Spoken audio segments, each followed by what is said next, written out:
Da vi snakkede om, hvor det skulle være, vi flyttede hen, så var det meget naturligt at snakke vores yndede feriedestination, Mols Bjerge.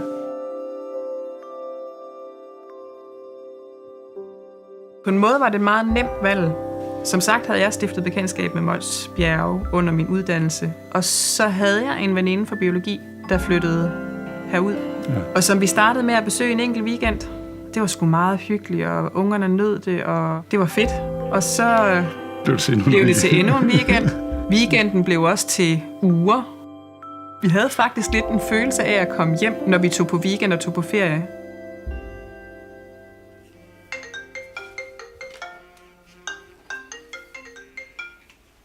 Det er Barnaby her. Jeg skal lige uden for forretningssignal. Lige 2 sekunder. 2 sekunder.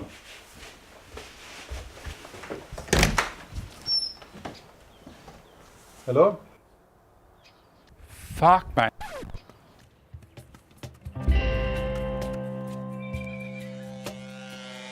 Jeg tror, den del, der fyldte mest hos mig, det var det her leben, der hele tiden er af mennesker og cykler og biler. Jeg synes, der endte med at komme rigtig meget støj på linjen for mig. Og jeg havde nok lidt behov for den der kunne gå ud og bare være mig selv. Ikke skulle forholde mig til andre folk.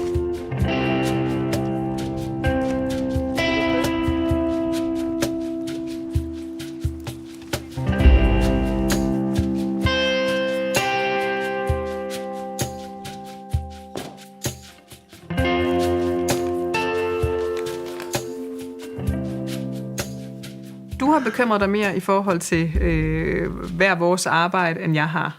Ja. Hvor jeg har bekymret mig mest i forhold til ungerne, og hvordan de vil tage det her ryg. Nej, kan det godt være ordentligt i orden. Peter lå i telt, og det lå i campingvogn. Hvem har lært dig den sang? Men vi var også lidt skeptiske, fordi det hele det her idylliske billede og fornemmelse af området, som vi havde fået opbygget, var det bare sådan en ferie-ting. Ja. Fornemmelse, der sad i os.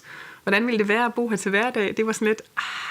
Ja. På det tidspunkt, der kiggede vi på hinanden og bestemte os for at tage skyklapper på, og alle de der bekymringer omkring, jamen, hvad med arbejde, hvad med om det der med, at vi river børnene op fra alle deres relationer og skal starte på noget hvad er det for en hverdag? nyt. Hvad er det for en hverdag? Hvad er det for en logistik, vi går i møde? Og vi tog simpelthen bare skyklapper på, og så kørte vi. Holdt ud 10 meter ved dem. Ja. Og så håbede der var vand, når vi landede.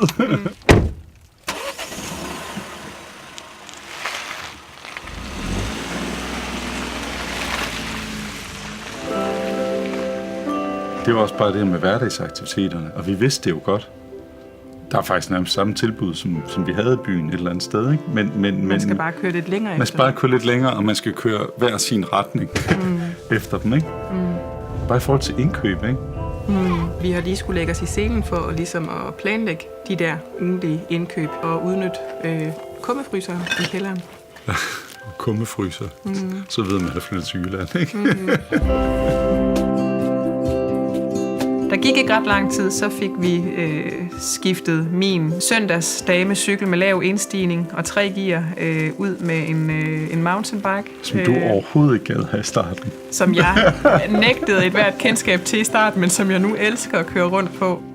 Og de der mountainbikes, det er ikke for at ligge og race rundt i bjergene. Det er for at komme fra A til B, men for at komme fra A til B, så skal vi bare hele tiden bevæge os igennem noget mega dejligt natur, ikke?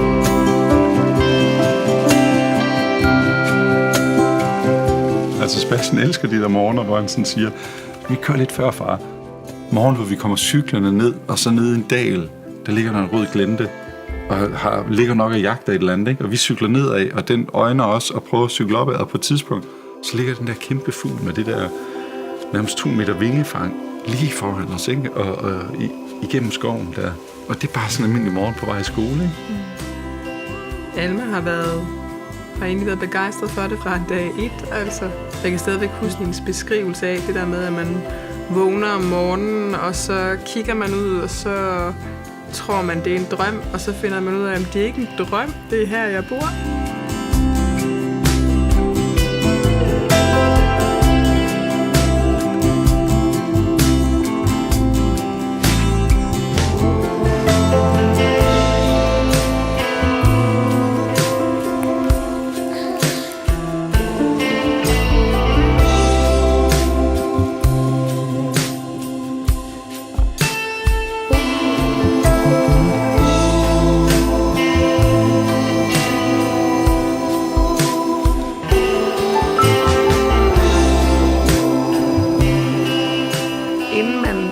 laver sådan et ryg, som vi har gjort fra Nørrebro til Mols Bjerge, så gør man sig jo en masse overvejelser omkring, hvad er det for nogle naboer, man får, hvad er det for nogle folk, vi flytter hen til.